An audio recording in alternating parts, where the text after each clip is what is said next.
Halo, assalamualaikum warahmatullahi wabarakatuh. Salam sehat. Gimana kabar teman-teman? Ketemu lagi kita di channel yang saat ini sedang membantu teman-teman yang ingin berhenti merokok. Di konten terdahulu kita sudah menjelaskan beberapa poin dan simpul bagaimana sih memanage pikiran kita agar dapat berhenti merokok.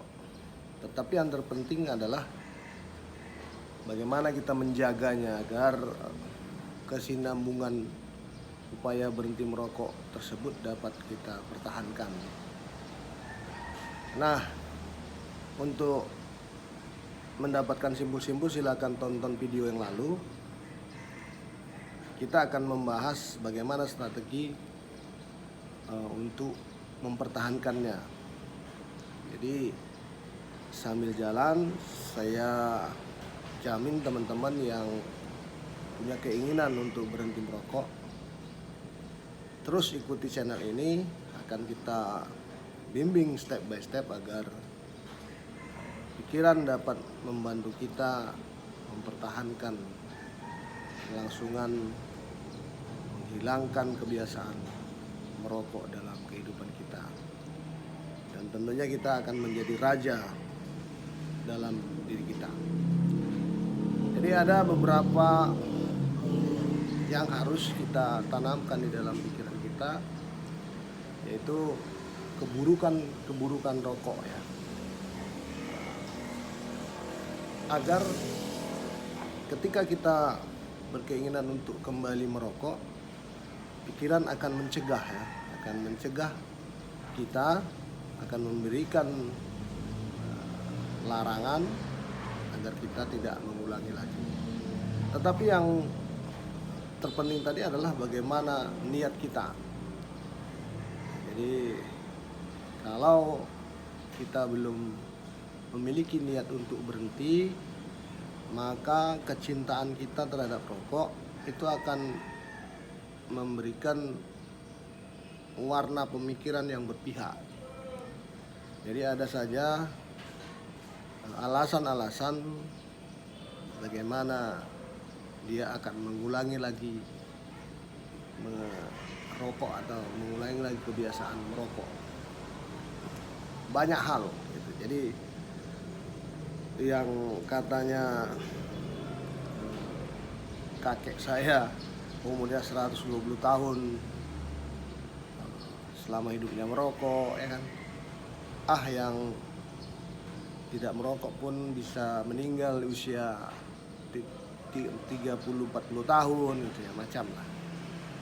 Tetapi itu bagian daripada pembelaan-pembelaan yang berpihak kepada rokok. Yang terpenting adalah rokok dari sisi manapun tidak memiliki kebaikan. Jadi, walaupun ada bahasa-bahasa atau pemahaman bahwa rokok memiliki kebaikan bagi manusia atau kesehatan manusia, saya pikir itu ya mengada-ngada gitu ya, mengada-ngada. Kalau memang baik, coba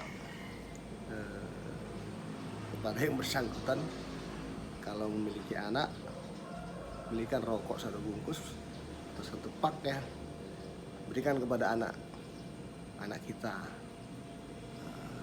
Apakah dia sanggup memberikan yang baik itu kepada anaknya? Kalau rokok dianggapnya sebagai sesuatu yang baik gitu ya, yang dia bela-bela. Jadi kita akan menanamkan keburukan rokok di dalam pikiran kita. Jadi banyak hal, apakah itu keburukan terhadap diri kita sendiri juga kepada orang lain. Kalau keburukan terhadap diri kita kemarin sudah kita ulas ya, kita ulas. Silakan tonton di video yang lalu. Mungkin ada tambahan-tambahan, nanti silakan komentar. Tetapi kita akan membahas tentang keburukan kita merokok terhadap orang lain ya gitu ya. Yang pertama, saya melihat sendiri, ya mungkin saya juga dulu pernah melakukan. Saya juga pernah melakukan mungkin ya, tapi seingat saya tidak melakukannya. Apa itu? Merokok sambil berkendara sepeda motor namanya, atau merokok sambil berkendara atau menyetir mobil gitu. Itu dilarang oleh pemerintah ya, melalui undang-undang turunannya peraturan menteri, saya lupa nomor berapa, tetapi kalau ingin detail nanti kita cari.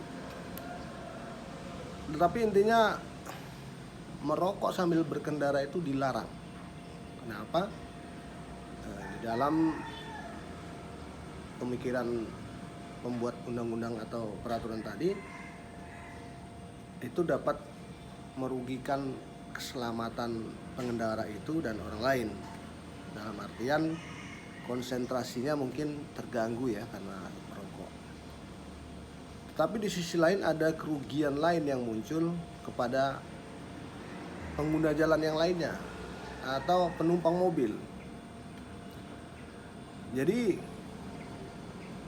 kalau kita merokok sambil berkendara itu asapnya, abunya, baranya itu akan bertabur kemana-mana, bisa saja mengenai tubuh dan organ mata orang lain gitu ya.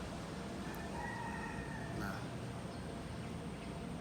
kejadian itu tidak disadari oleh perokok itu sendiri gitu. Jadi saya lihat banyak korban kena asap, abu dan bara rokok orang lain ke matanya gitu. Bisa mengakibatkan cedera dan mungkin bisa kebutaan.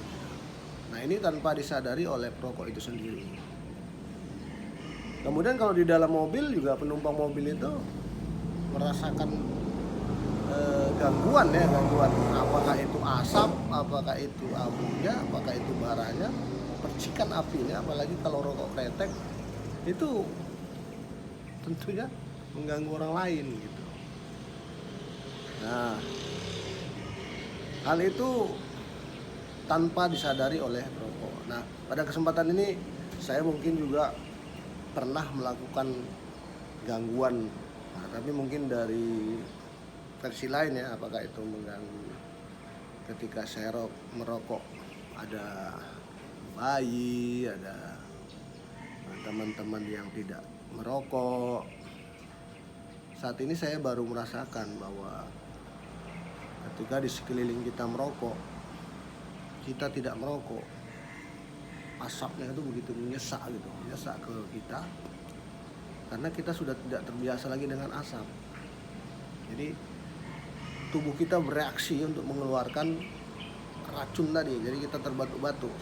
Beda dengan orang yang sudah biasa, itu tubuhnya mungkin sudah tidak bereaksi lagi mengeluarkan lendir untuk mendorong barang asing dari tubuhnya. Jadi kemarin saya nongkrong di warung kopi, saya hitung ada 9 orang di situ, seluruhnya merokok dan asap itu kemana-mana, dan kebetulan menyerang ke saya gitu, terasa seperti mengejar saya gitu. Jadi akhirnya saya menghindar gitu kan di tempat lain, tapi sudah terasa sesak ya, batuk-batuk gitu.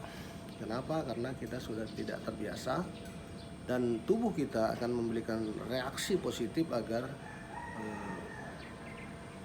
barang asing yang masuk ke paru-paru kita itu didorong keluar. Nah, itu bagian daripada kesalahan kita sebagai perokok. Dan pada kesempatan ini saya juga minta maaf ya kepada pemirsa, rekan-rekan yang pernah bersama saya dulu ketika saya merokok. Saya mohon maaf ya, semoga ini bisa mengurangi kesalahan saya. Kemudian merokok ini juga merugikan buat orang lain, terutama keluarga. Jadi yang akan saya sampaikan ini kepada anak kita gitu ya, kepada anak kita. Tanpa kita sadari, kita tidak peka. Sebagai perokok itu tidak peka lagi pikiran kita terhadap lingkungan. Ini dulu juga saya lakukan, menyuruh membeli rokok kepada anak kita gitu. Padahal kalau rumah saya itu termasuk menyeberang jalan ya. Dulu memang masih sepi ya, masih sepi. Artinya kedai rokok itu masih di seberang jalan gitu. Namun dulu memang masih sepi. Alhamdulillah tidak terjadi apa-apa memang. Nah, yang kita pikirkan hari ini, saya berpikir bahwa banyak mungkin yang terjadi menyuruh membeli rokok untuk kita kepada anak kita itu sebenarnya memberikan edukasi buruk terhadap anak kita gitu ya. Jadi tanpa sadar kita sudah memberikan pelajaran untuk merokok nanti ketika dia dewasa. Pertama, yang kedua, kita sudah memberikan perintah yang membahayakan. Kalau lokasi beli rokok itu katakanlah jauh ya, menyeberang jalan dan lain sebagainya. Padahal yang mau dibeli ini hanya sekedar rokok untuk kepentingan kita yang tidak bermanfaat sebenarnya. Nah, kalau terjadi apa-apa terhadap anak kita tadi, kita akan merasa menyesal tentunya seumur hidup mungkin. Jadi saya sarankan kepada para perokok atau kepada yang ingin berhenti merokok, ini menjadi bahan pemikiran agar bisa menghindari atau bisa menanamkan metode pemikiran ini untuk mencegah kebiasaan merokok kita.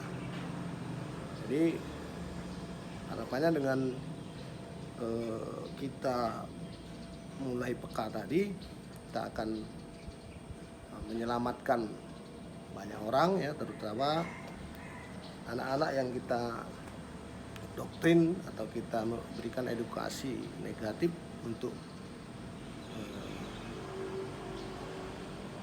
merokok ya. Tanpa sadar kita menyuruh dia merokok karena itu legal. Rokok itu sekarang masih legal ya, nggak tahu kita ke depan pemerintah akan mengeluarkan larangan apa.